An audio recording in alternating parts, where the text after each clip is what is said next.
Joining us to discuss, Marci McCarthy, the DeKalb GOP chairwoman and CEO of T.E.N. cybersecurity company. Marci, thank you so much for joining us today. It's great to see you and good to hear your interpretation of what's going on, because I want to start by sharing what the New York Times initially reported on Tuesday, saying that there was no long lines or major price hikes for gas. That's according to what their own reporting was. Again, sort of the initial shutdown of the pipeline, this ransomware attack.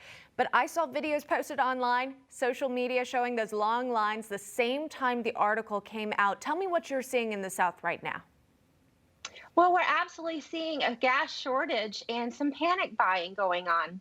I checked this morning, and GasBuddy is reporting in the metro area that 70% of the gas stations are without gas, and those that are with gas are starting to price gouge. We're also seeing a lot of Atlantans rush to the tanks with insufficient devices or containers to gouge that gas. Yeah, and that's concerning. I want to get to that in a moment. But first, let's listen to some remarks by Secretary of Transportation Pete Buttigieg talking about gas hoarding and hikes. Take a look at this. I will say that this is a time to be sensible and to be safe. Of course, we understand the concern in the areas where people are encountering temporary supply disruptions. But hoarding does not make things better. And under no circumstances should gasoline ever be put into anything but a vehicle directly or an approved container. Your thoughts on that remark? Is that important that people take that message to heart? Well, gas is a very flammable liquid. You instantly can combust.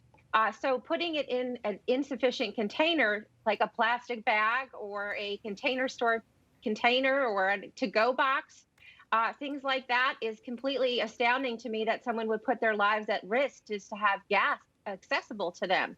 Gas belongs in the car or in a jerry can, and it's amazing to even have this conversation, but we absolutely have to be safe.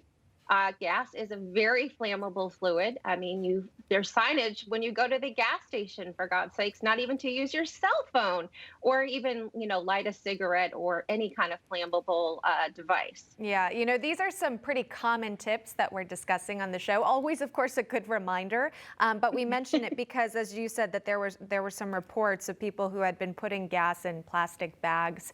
Again, sort of just, you've got people who are very concerned, and you see these signs of no more gas at the gas station or these super long lines, and they're telling people, again, from the Biden administration and officials, a reminder there, don't fill plastic bags with gas, but also do not stock up overwhelmingly so.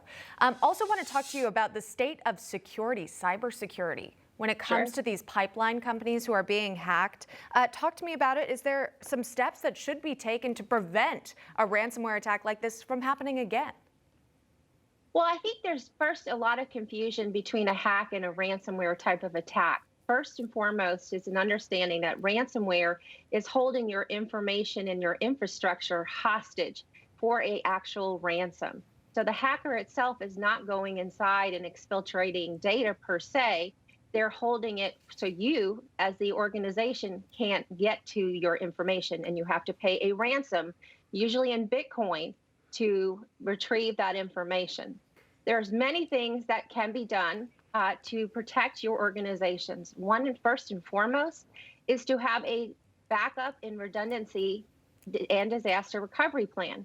The information in your infrastructure is being held hostage in many instances and at risk to ransomware type of hackers is because you might not have a full ability to go in a alternate setting to bring your systems back up.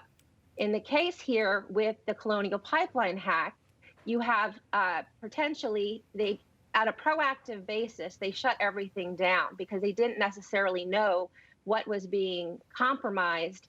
And that is what's slowing the pipeline and actually closed the pipeline down in the supply chain of getting fuel out to the different gas stations. Yeah. Again, we've learned at this point that they will begin restarting their operations. Could take several days to get back to normal. We've heard from states governors, Governor of North Carolina, telling people just stay at home at this point. Don't rush to the gas stations if you don't have to. That's Marci McCarthy joining us live on the program. We appreciate it, Marci. Thanks so much. Thanks for having me today. You got it.